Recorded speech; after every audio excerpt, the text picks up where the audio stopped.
Mata dureen kiyyarraa maadiyaatii akkamiin ofirraa balleessinaa kan jedhudha. Maadiyaatiin dhibee gogaa kan baay'inaan fuula irratti ba'uun gurraachessuudha. Haa ta'u malee fuula qofa ta'uu dhiisuu danda'a, adda addaattis ba'uu danda'a. Kun egaa dhibee namoota hedduu irratti mul'atudha.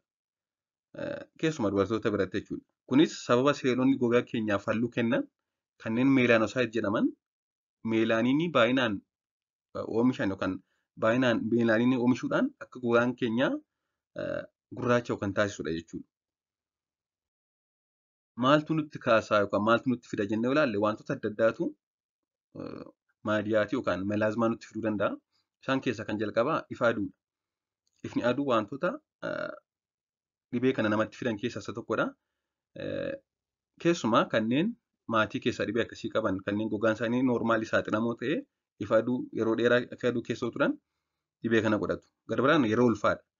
Yeroo ulfaa sababa jijjiirama hormoonii dabaluu hormoonii kanneen akka istiroojiinii fi piroojesteriroon jedhamanii akki meelaaniin baay'inaan oomishamu taasisuudhaan gogaan keenya akka gurraacha'ee maadiyaatii godhatu taasisa jechuudha. Gara biraan daawaa tokko tokkodha.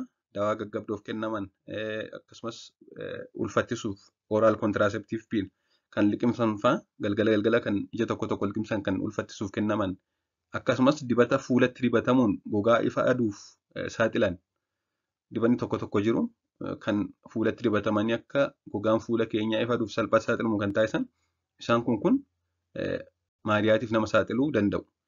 Inni gara biraan dhiphina sammuudha. Istireesiin yeroo hedduu kun beekamaadha. Namni dhiphina sammuu yookaan istireesii qabu salphaatti maadiyaatiif saaxilama.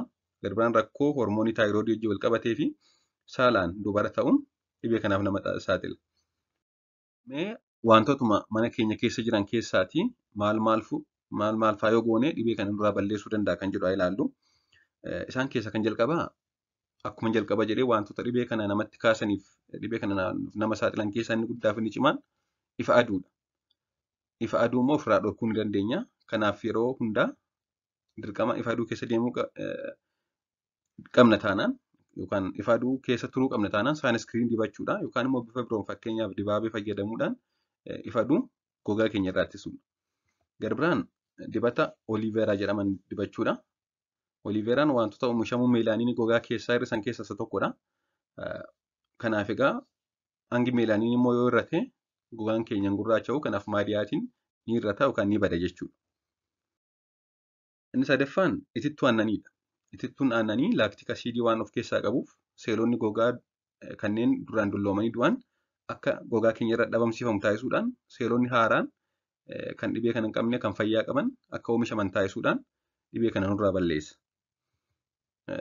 Itittuu aannanii fi damma maankiyaa lama walitti maknee fuulatti dibannee daqiiqaa 20 booda dhiqachuu.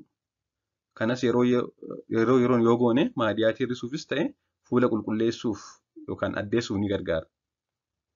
Itittuu aannaniif damma walitti maknee dibannee daqiiqaa 20 booda dhiqachuu. Gara biraan paappayaadha. Paappayaan wanta paappeen jedhamu kan maadiyaatii hir'isuuf fayyadu of keessaa qaba.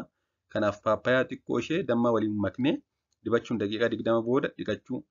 Wanta kanas torbanii taal tokko kan al lama yoo goone ji'a 2 ji'a 3 keessatti jijjiirama guddaa arguu dandeenya. Gara biraan immoo cuunfaa loomiidha. Cuunfaan loomii siitrik asiidii waan of keessaa qabuuf maadiyaatii hir'isuuf ni fayyada.